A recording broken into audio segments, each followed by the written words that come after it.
Social media changed war forever. In the past, people relied on first-hand reports from fighters and journalists to understand far-flung conflicts. Thanks to services such as Twitter and YouTube, people can now watch, often in real time, as wars unfold. Jakub Janowski, an IT worker from the Czech Republic, has been watching the Syrian civil war online since it began in 2011, collecting footage the entire time.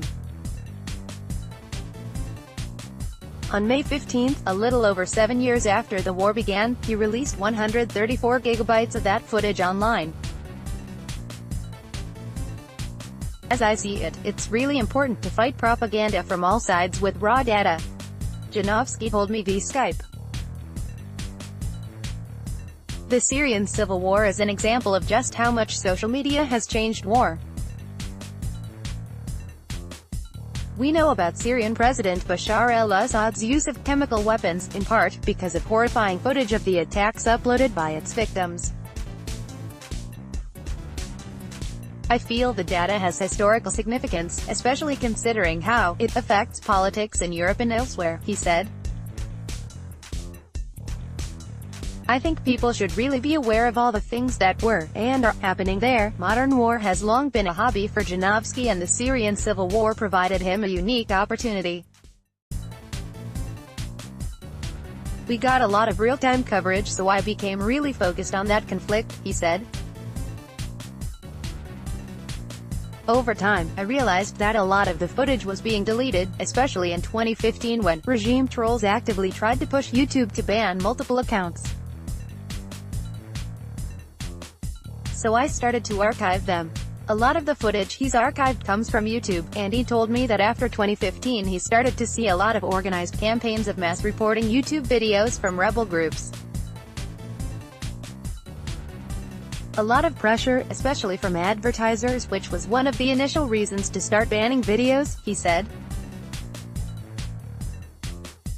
Because certain extremist groups, including some ISIS fanboys, tried to monetize the videos and it became a PR problem. They are being pushed by governments to at least pretend that they are fighting extremists.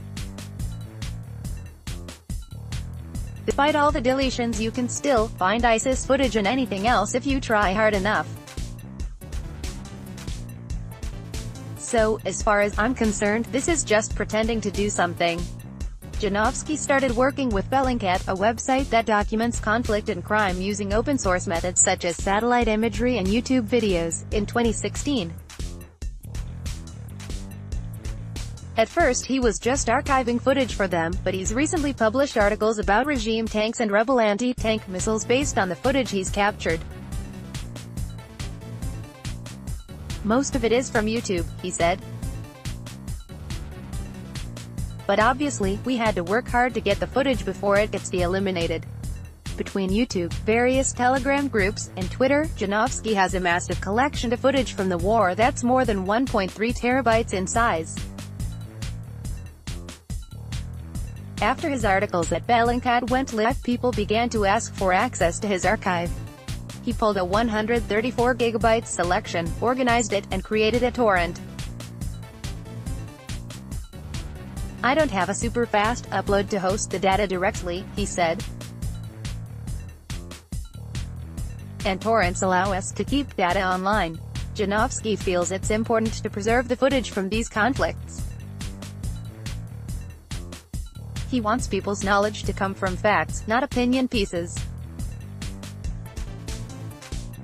On this footage you can see war crimes and general combat footage from all sides, he said. You can look at the data and make your own opinion instead of relying on others. I prefer people have access to the facts, not just opinions made by some guys who have some bias. Even I have my biases. Prefer to deal with just data. You can check out Janowski's archive here. YouTube did not respond to Motherboard's request for comment.